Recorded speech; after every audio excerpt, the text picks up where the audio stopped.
In this video, I'm going to show you how to change out a heater core in this Chrysler car without having to cut the tubes, without having to remove the dash.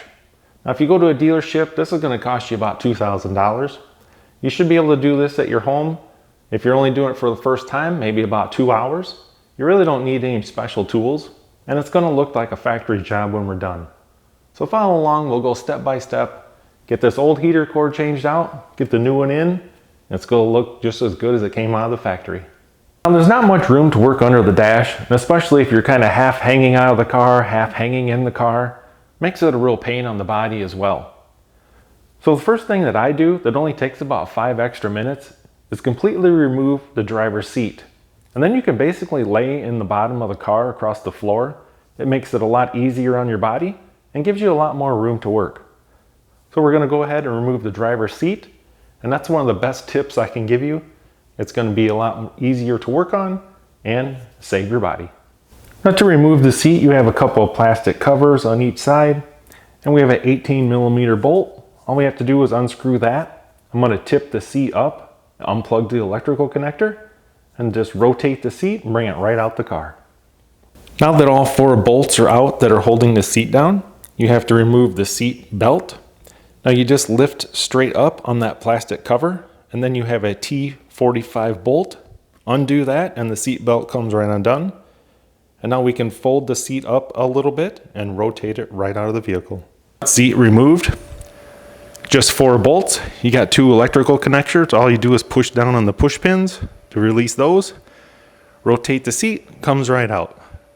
Now we have all kinds of room to lay down in the car and work on. So we're not laying half on the floor, half in the car. This is a huge plus when doing this job. It's a little better access and to see a little bit better. We're going to remove this lower trim panel right here. In order to do that, we have to remove this side piece.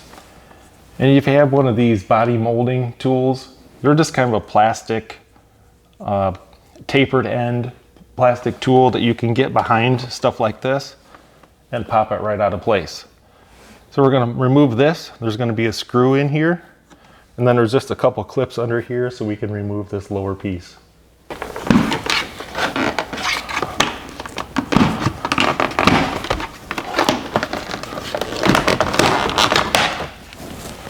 So we got a screw right there we need to remove. A couple of plastic trim pieces under here. They're just little like plastic pop fasteners, and then this will come straight down.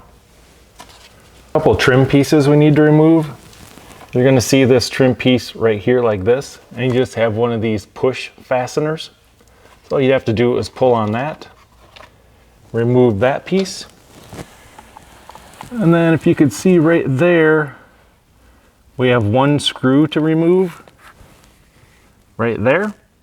And then we're going to remove this trim piece right here, and that's going to give us access to the heater core.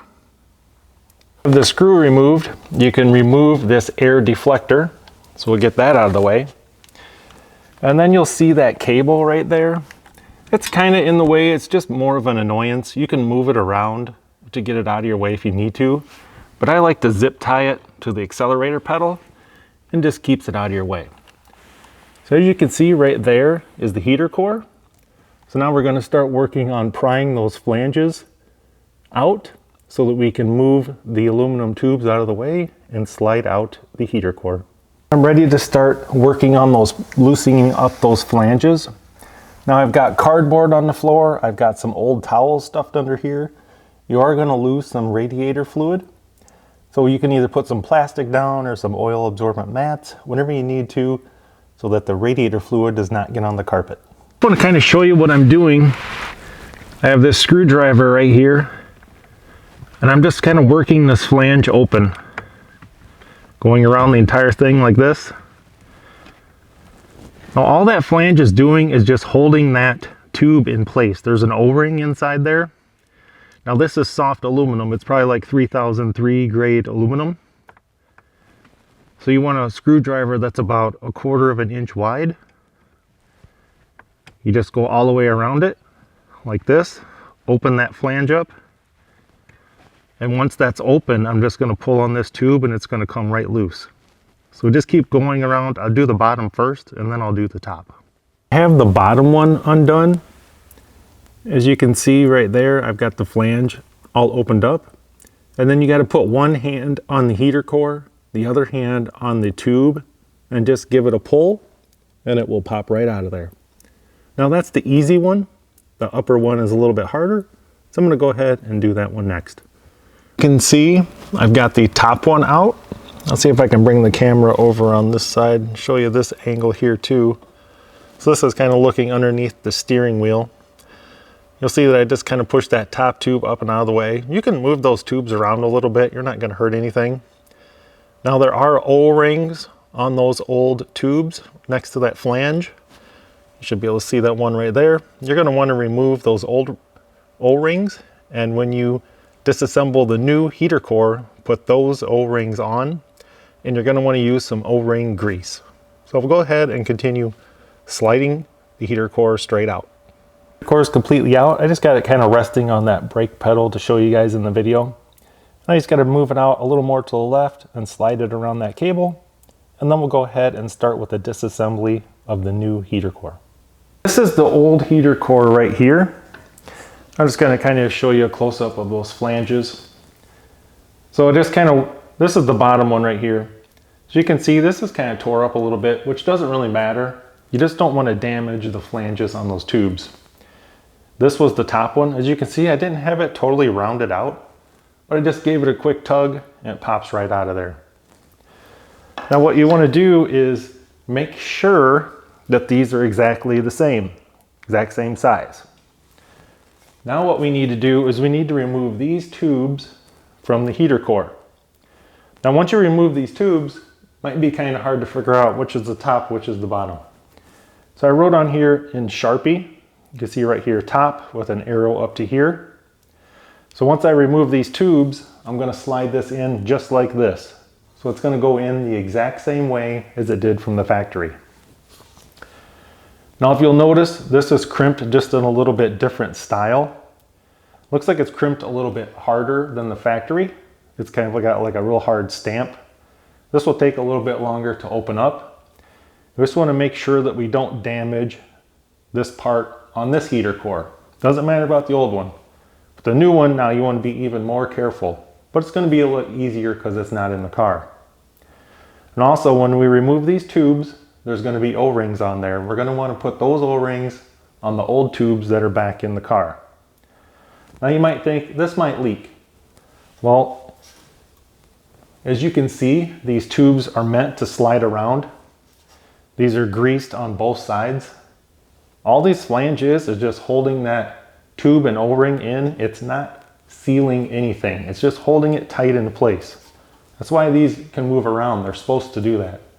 So once this job is done, it's not going to leak, so don't worry about it. So let's start opening up the flange on this heater core and get these tubes removed.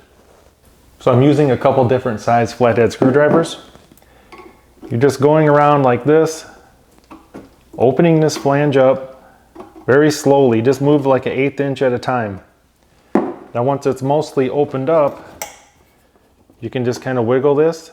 It will pop right out, and that's the O-ring we're going to want to reuse. Now I just need to do the top side.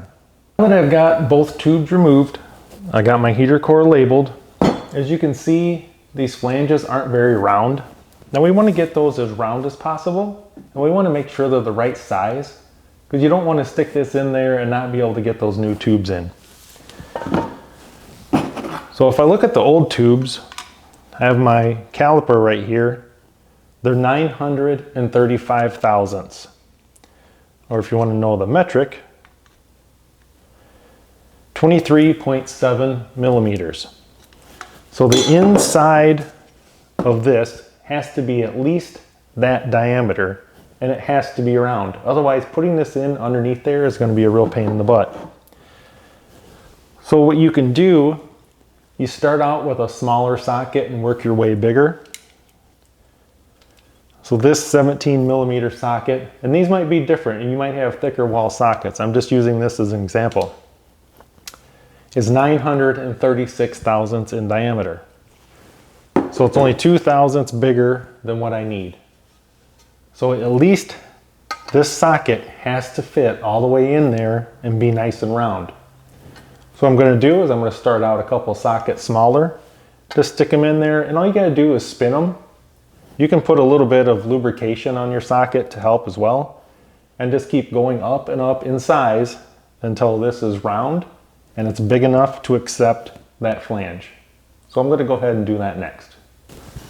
So I'm just taking smaller sockets, spinning around, making sure that they fit, and then you just keep working your way up to bigger sockets. Kind of got to push them in there a little bit. Go ahead and spin them around, and that's what's going to help get this flange round. Once you have the correct diameter, we're going to go ahead and reinsert the heater core. These two flanges opened up. I also use the old ones to make sure they slide in very easily. Now I have the new O-rings installed on the old pipes inside the car. Now make sure that you clean those off and put new O-ring grease on there. Now this thing could have been sitting on the shelf for maybe a year, maybe 2 years, who knows. But that O-ring grease may have been dried up a little bit. So I'm gonna put O-ring grease on the new O-rings. Use a liberal amount. Don't go, skimpy on the O-ring grease. I also greased the old tubes before I put the O-ring on it. I also put O-ring grease inside these flanges. Now we're ready to go ahead and slide this back into place. Heater core right there, it's partially slid into place. Now those two tubes are behind the heater core. Now you want to reach behind there with one hand and make sure that those tubes are not scratching or rubbing against the heater core as you slide it into place. Just wiggle it a little bit, push a little bit. There should not be any tension, and just make sure that nothing is getting scratched or tore up as you slide that in. Because those two tubes behind there, if you don't have them in the right place, they could be resting on there. So I'll go ahead and do that next. Your core slid into place, and you'll see the two tubes. You'll see that top one basically just popped right into place. Now we need to push it in and then start folding that flange around to secure it. Now that bottom one's about 1 inch or 2 away. Now you might need to rotate that. If you bent it while you were trying to pull it out, that might be a problem. But I just need to go up in there and kind of move that. It's like a heavy cable right there. I need to move that out of the way a little bit so that I can get that pushed into place. And then we'll go ahead and we're going to crimp that back onto that flange in 4 places. Progress, there is the bottom, and of course that's the easier one. And what I've been using is these needle nose pliers. Now you don't need to cramp this all the way around. Remember how we took it apart? It was only cramped in 4 places. So all you got to do is kind of fold it over a little bit, and then you're going to squeeze really hard in them small areas. All you're doing is holding that pipe into that flange. You're not sealing it with this. The O-ring is there to seal it. So now I'm going to go ahead and do the same thing on the top. We've got both done. As you can see, there's the bottom one right there and the top one right there. Now the top one, I put needle nose pliers on there so that the heater core would not move, and I kind of pushed it in a little bit. And then I had to come through the top and actually just give it a little bit of a pound with a hammer. And I'll show you how I did that. So you have this opening right here. And what I used was kind of use something long, and you kind of line it up right there. And then you can come out here and tap it with a hammer. And I just used a square drive bit just to tap those in place. But that pretty much looks like a factory. The install is pretty well complete. If you want to go ahead and start up your car, turn your heater on full blast, run it for a little bit and make sure you have no leaks. It'd be a lot easier to fix now than after we put everything back in. So go ahead, run the car and check for leaks. Now at this point, we need to bleed the air out of the cooling system. Now since we've opened up the heater core, we've allowed air into those heat tubes. That allowed air into the cooling system, and we need to get that air out. So you're going to open your hood, we'll pop up the engine cover, and on the passenger side, we're going to see the thermostat housing, and there's going to be a bleed screw on top. So we're going to start the car, you'll turn on heater full blast. We'll turn that screw counterclockwise, and it's going to bleed the air out. So you're going to want to put a catch pan or some type of oil absorbent towels or something under the car. And we're going to bleed out the cooling system. Now it's going to take about 1 minute. It's kind of going to spit and sputter as it gets all the air out as the fluid works through. And we're just going to close up the screw, and then we'll start putting everything else back together. Over here on the passenger side, you're going to see right here is the thermostat housing. That's the bleed screw right there. We're going to turn this counterclockwise.